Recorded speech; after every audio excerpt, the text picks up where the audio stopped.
If someone made a mistake when they hit a school, that's bad, but that's war. But you don't mention it. You just operation is not going well. Don't lie about the war. Do not lie about the war, Jessica. You're lying to the American people. I'm prepared to come out and say you know the war is going. Let's pause here before diving into what Jessica Tarlov has to say. I don't watch Fox News every day because it's basically state MAGA propaganda, but whenever I do, I'm always struck by just how much propaganda they push.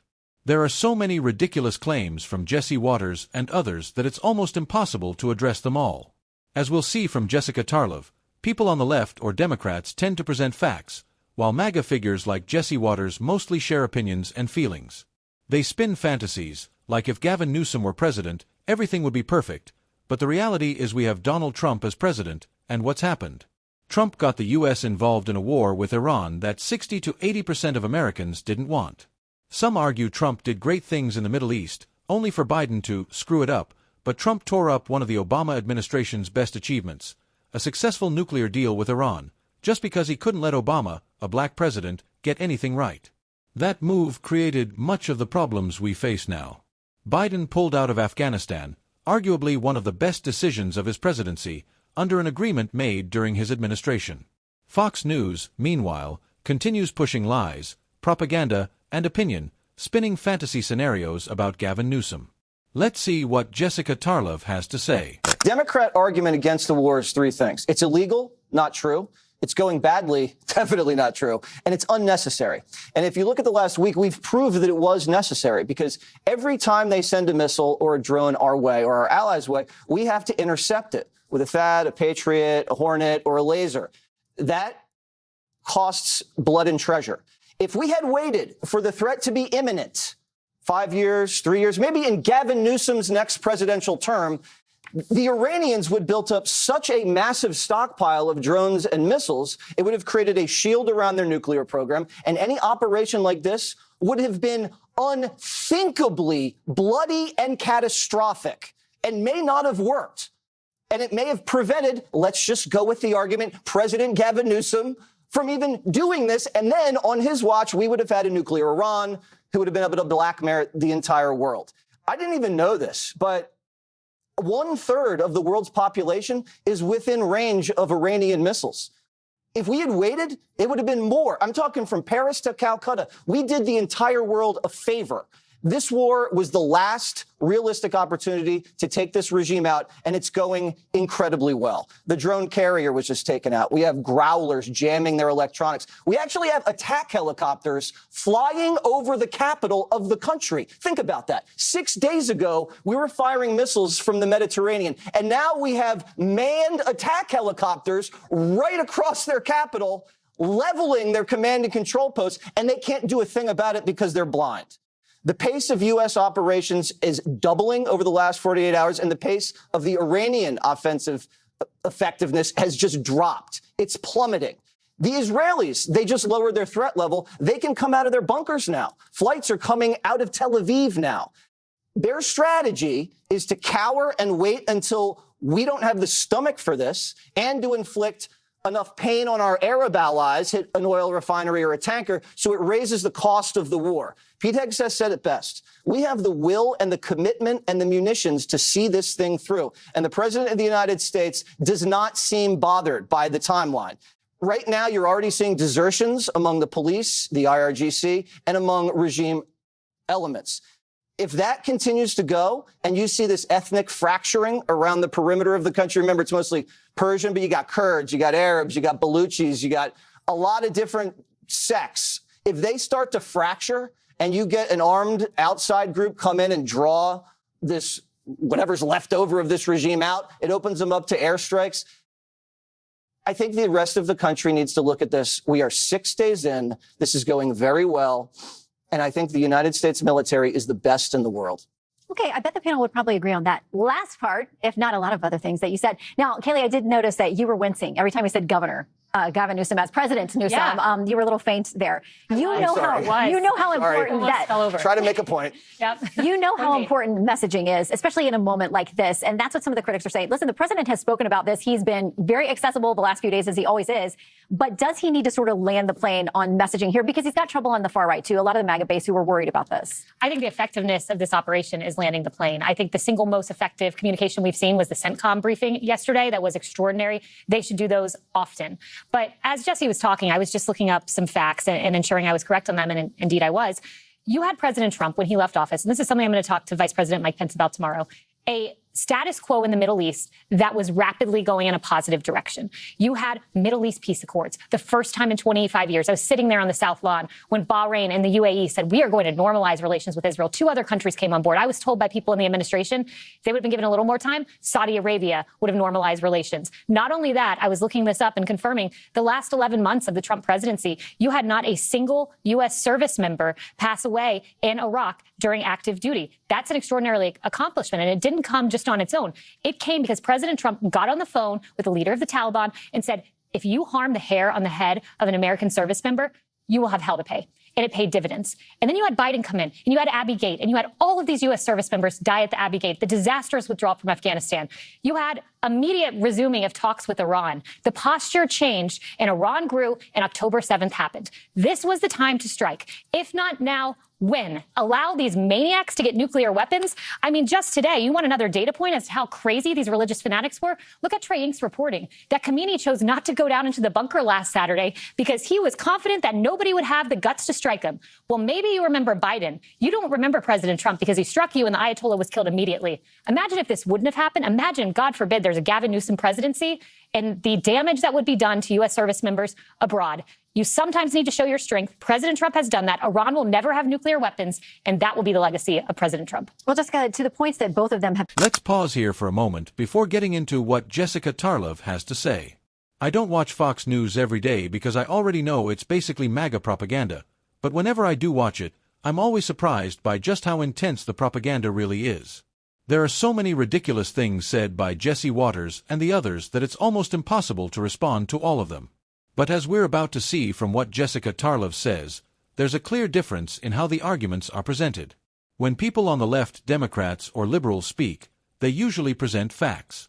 When people on the right, especially MAGA voices like Jesse Waters on the 5, speak, they mostly present opinions and feelings. They build these fantasy scenarios about what would supposedly happen if Gavin Newsom were president, but the reality is Gavin Newsom is not the president. Donald Trump is the president. And what has happened under Trump? The United States has been pulled into a conflict with Iran that many polls show a large majority of Americans, 60, 70, even 80% depending on the survey, do not support. They also claim that Trump did all these great things in the Middle East and that Joe Biden came in and ruined everything, but the reality is that Trump tore up one of the most important achievements of the Obama administration when the United States negotiated a nuclear deal with Iran, which had been widely viewed as successful and effective. Trump scrapped that agreement, and many analysts argue that decision contributed to the problems we are seeing today. Biden later pulled the United States out of Afghanistan, which many people consider one of the most significant decisions of his presidency. Yet Fox News continues pushing narratives built around opinion, emotion, and speculation, repeating these fantasy scenarios about Gavin Newsom instead of dealing with the reality of the situation.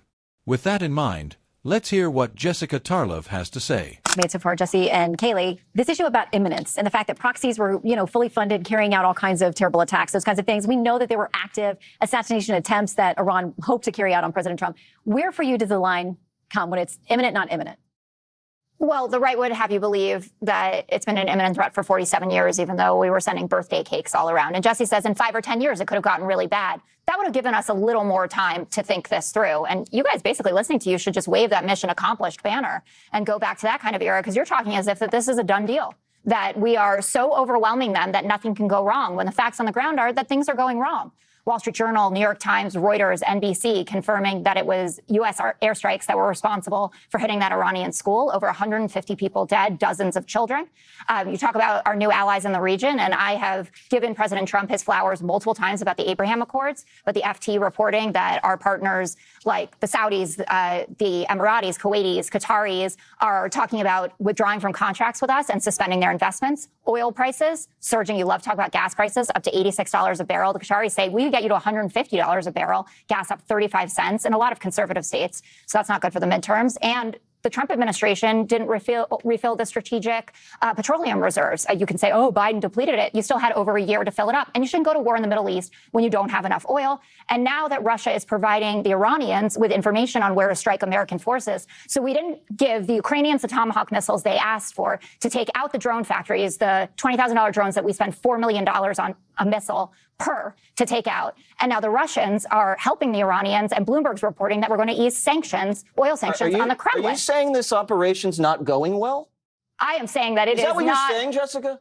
I am saying that there are problems with this operation. No, tell the American people right now, is the American operation against the Iranian regime going well? Tell them. I don't know how. You don't know that this is an effective. I don't know how you could listen to me say that we struck an Iranian school and that there are a bunch of dead kids and just say this is going great. Jessica, he murdered 35,000 people. If someone made a mistake when they hit a school, that's bad. But that's war. But you don't mention it. You just operation is not going well. Don't lie. Don't lie about the war. Do not lie about the war, Jessica. You're lying. I'm prepared to come out and say you know the war is going well. I'm willing to say that this is a done deal. He's ready to wave the banner. I'm excited about this. Out? I will get my banner. I'll put my beard on the line. I think by summertime, it's going to be an amazing time to be an American. It's going to be an amazing time to be all over the world because the sheriff is back. Listen, one of the things you guys argue a lot about is one of the biggest things was, how it's going well because they brought up gas prices. That was the thing. Or, we might be out of bombs. Those are the talking points. But here's the thing. When I'm anti-war also until my countrymen are sent out to war. Then I'm all for it, full regalia. Our troops are out there doing the thing. So you know what? High gas prices, no big deal. Food prices, no tech, all these things. Because you know what? In World War II, our American people who stayed home sacrificed everything to support our troops. So if the gas prices go up, and it's nice because we know why they went up now. Before, when prices went up, we'd be like, hey, Biden, why is this happening? Oh, Trump did it. President said, yeah, you're going to feel a pinch because this is what happens when you support the great American men and women who are just, if this was a boxing match, they would have stopped it. The president does not, I think Greg said this yesterday, I'm 1,000% behind him. He does not go into deals he does not know how to get out of. This is a completely different situation, and you keep bringing up things from the past. We've never seen a response from the Middle East like we have now. We're seeing Iran is done. They are done. And the longer it drags out, it's not going to be that long. The president wouldn't put us in this position. He's proved over and over and over again that he's an anti-war president, and your talking points, and just keeping it real, every time somebody quotes media as a source, I and most of the American people laugh. You guys have no credibility. So whatever polls you want, the only poll that I'm seeing right now is there's no flags poll flying in Iran right now. So good on USA. Keep doing your thing, making the world a better place. So this clown at the end, Tyrus, if you're not familiar with him, his reasoning is basically that of a child. It's the kind of thing you'd expect from an elementary school kid, like, my daddy's the toughest daddy around, and he's going to win. That's essentially what Tyrus is saying. Trump wouldn't put us in a situation he thinks we'll lose because he always makes great deals. It's just insane. And yeah, sure, gas and grocery prices might go up, but according to Tyrus, who cares? Jessica Tarlov points out they're talking about possibly $150 per barrel of oil, with gas potentially hitting $5 a gallon by the end of March, but Tyrus brushes it off as a little pinch, insisting it's not a big deal. And then there's the anti-war but when we're at war I'm pro-war logic. He's a complete buffoon. Even as much of as Jesse Waters is, Tyrus makes him look smart. Credit where it's due. The level of propaganda on the 5 and Fox News is off the charts, and the idiots who watch it daily help explain why Donald Trump became president again.